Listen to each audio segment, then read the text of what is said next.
73 Mandi bersama. 6. 3. Apa? Mandi bersama? Gu Qingqing mengangkat kepala dan menatap Leng Xicheng dengan bingung. Bukannya kamu tadi telah mendengar semuanya dari samping? Tanya Leng Xicheng sambil mengangkat dagu Gu Qingqing sedikit.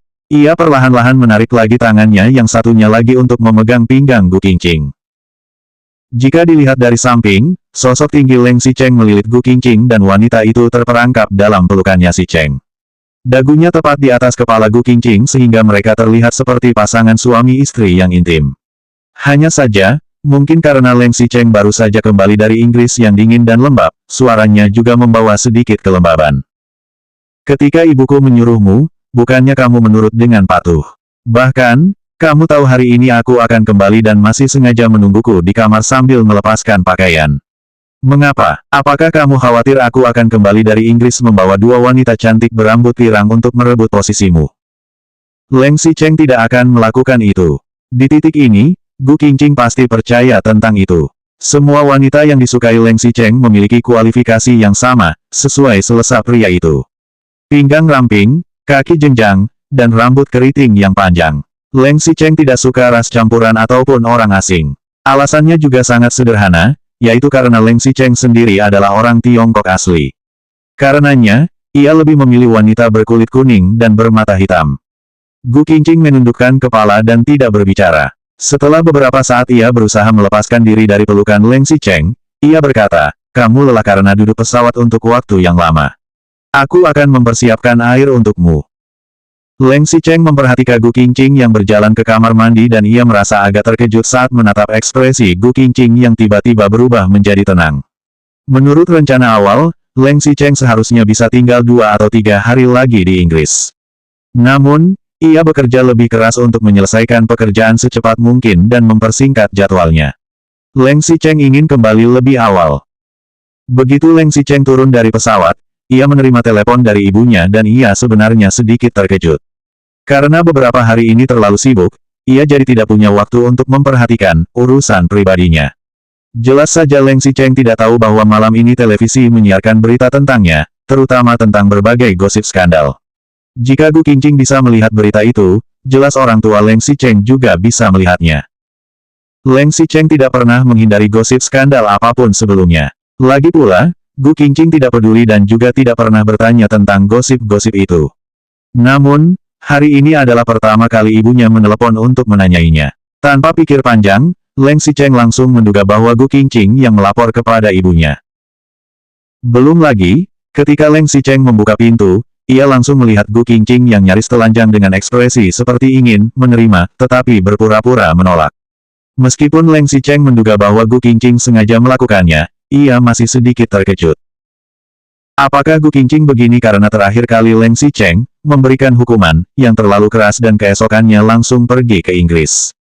Gu Qingqing takut dirinya akan benar-benar diceraikan. Atau, ia takut ibu dan temannya akan diancam oleh Leng Xicheng. Jadi, ia melakukan semua hal ini untuk menyenangkan Leng Xicheng.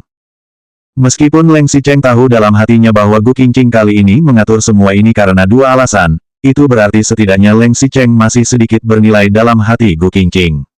Bahkan, jika nilai ini tidak ada hubungannya dengan perasaan. Leng Xicheng mulai perlahan melangkah maju. Ia menyaksikan Gu Qingqing yang berjongkok di lantai kamar mandi dan menyiapkan air untuknya. Ada suara percikan air di kamar mandi dan uap panas yang menguar. Sosok kecil Gu Qingqing disembunyikan kabut yang mengepul, seakan-akan orangnya juga agak berkabut. Setelah Gu Qingqing mempersiapkan air, ia masih merentangkan tangannya untuk menguji suhu air. Mungkin ia merasa airnya sudah tidak panas, barulah ia berdiri. Namun, begitu ia berbalik, ia melihat tubuh tinggi Leng Xicheng yang bersandar di pintu dan pria itu menatapnya malas. Air mandi sudah siap, berendamlah dengan nyaman, aku akan keluar.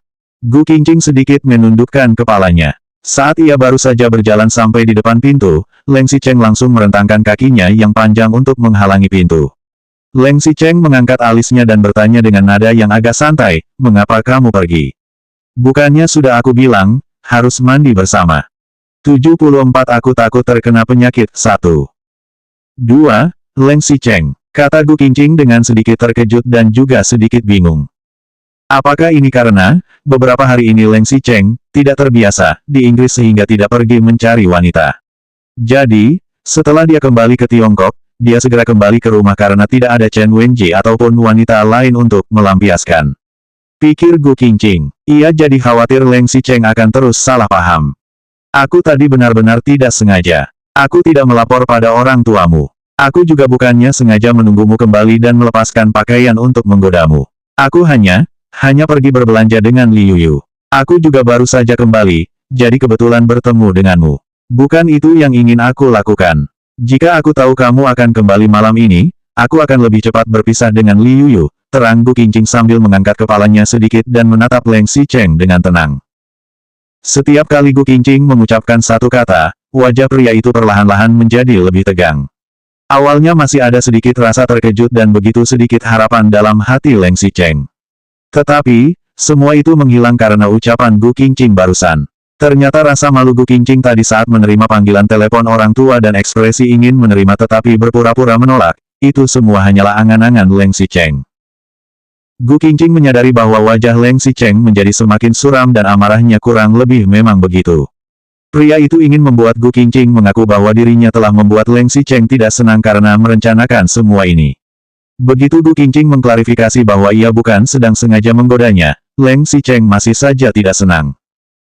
Kalau begitu, sebenarnya apa yang harus aku lakukan? Apa masih belum cukup jika aku melihat dia bersama Chen Wenji dan berpura-pura tuli ketika dia bersama wanita lain? Apakah aku harus seperti Bos Du yang secara pribadi membantunya mencarikan wanita yang menyenangkan? Seperti Kasim kuno, menyiapkan selir untuk melayani dan menunggunya tidur. Apa jika begitu, baru dia bahagia? Pikir Gu Qingqing. Tidak peduli seberapa keras Gu Qingqing berpura-pura untuk tetap bersikap tenang, pikiran Leng Xicheng membuatnya tidak nyaman dan merasa sakit hati. Gu Qingqing sedikit menundukkan kepalanya. Jari-jarinya memutih karena ia mengepalkan tangannya dengan kuat. Bahkan, ujung-ujung jarinya menusuk ke dalam telapak tangannya hingga berdarah. Warna bibirnya juga memucat. Setelah beberapa saat, barulah Gu Qingqing sedikit dapat mengendalikan diri untuk tidak begitu gemetar karena kekesalannya. Gu Qingqing akhirnya membuka mulut dan berkata dengan suara pelan, aku tahu kau tidak senang karena aku pergi ke klub untuk bermain pada hari itu. Terutama, soal Li Yuyu yang ingin membawaku untuk mencari seorang pria, dia hanya berbicara seperti itu karena marah. Li Yuyu tidak akan melakukan hal seperti itu.